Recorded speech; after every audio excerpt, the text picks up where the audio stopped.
Hello, all my Sagittarian friends.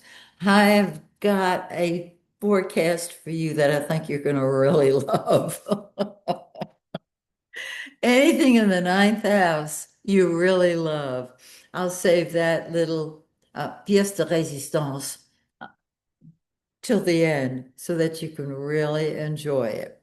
But let's start with Venus, love and money. That's a good starting place, don't you think? Venus is in your fifth house of children. If you have no children, if you have pets, those are your kids. My cat, lets me live here, of course. Um, like children. The fifth house is fun.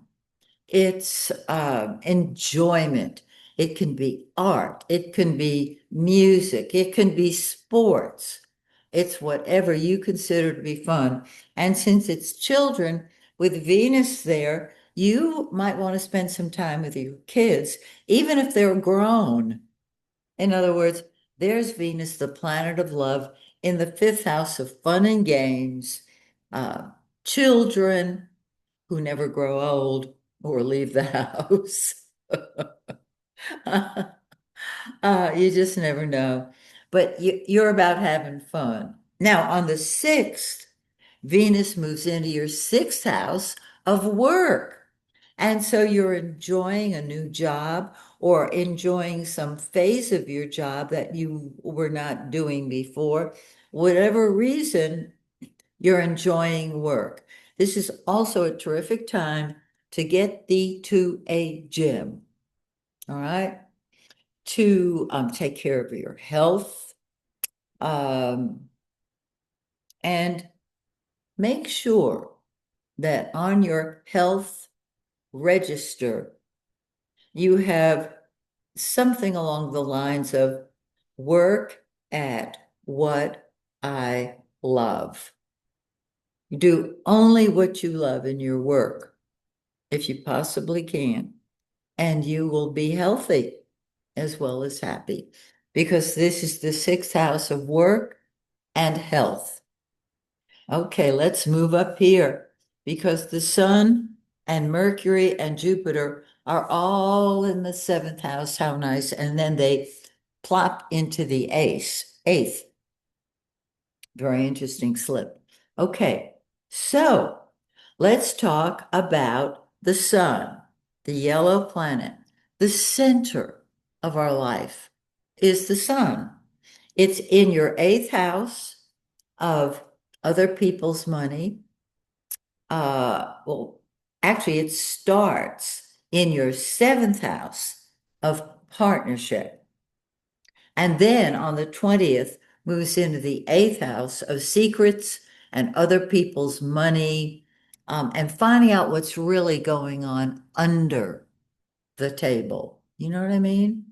So you've got Jupiter there, and that means you're really great in interacting one-on-one with other people. Beautiful. And let's do Jupiter here since I'm running my mouth about Jupiter. It's in your seventh house. And so you're loving the one-on-one relationship. Are you in sales? Are you single and eligible? This can bring you what you're looking for. On the ninth, Jupiter moves into your eighth house, and wherever Jupiter is, it expands it. Well, the eighth house is other people's money, secrets, sex, anything hidden.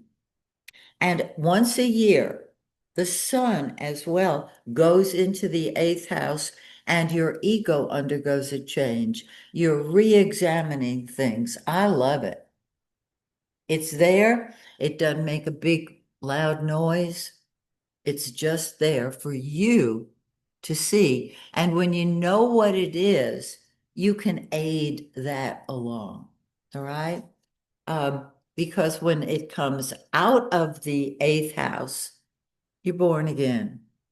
So, Jupiter in the seventh, wonderful one-on-ones. Moves into the eighth on the ninth, secrets, other people's money. psychic awareness,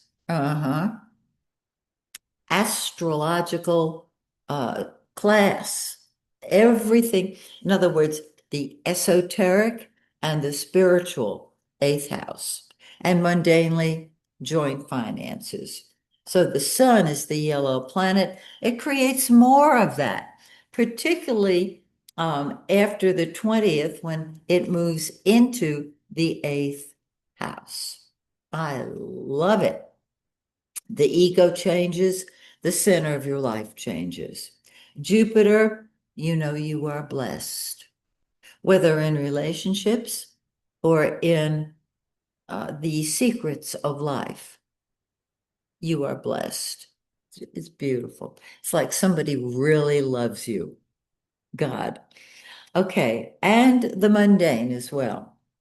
Mercury, this dark blue planet, is what we think about and talk about. Well, there it is. It's running its mouth. It's talking in the seventh house.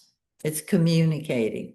In the eighth house, when it moves into the eighth house on the eighth, you're seeing things. This is the conscious mind. You're seeing things differently, clearly.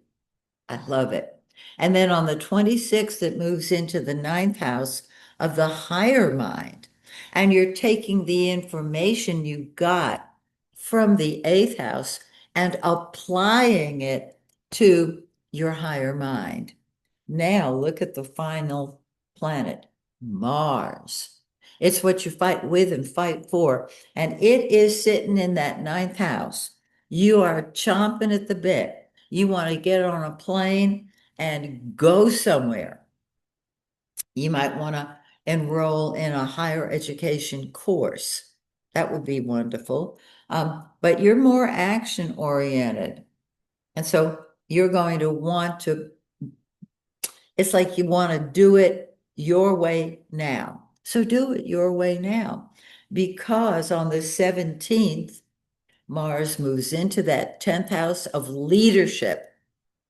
And I'm going to suggest to you very strongly that you not make lateral moves, but move upward.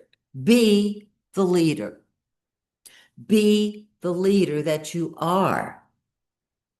And expand your leadership to be what you want it to be. Okay? Gorgeous. Absolutely gorgeous.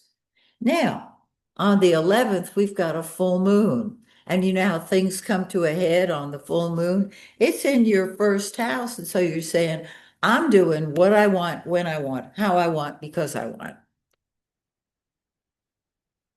Do it the way you want, your way, how you want, because you can. It's that simple. 2 weeks later, we've got a new moon. It recharges that old moon, and it's in your eighth house of other people's money, secrets, etc. It's in 4 degrees of Cancer, and it's on June 25th.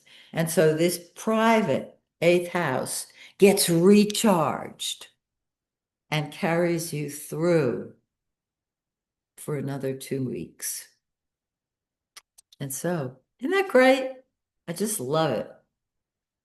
So join me next month when once again I take a look at your forecast. Till then, may the stars shine brightly on you and yours. Bye for now.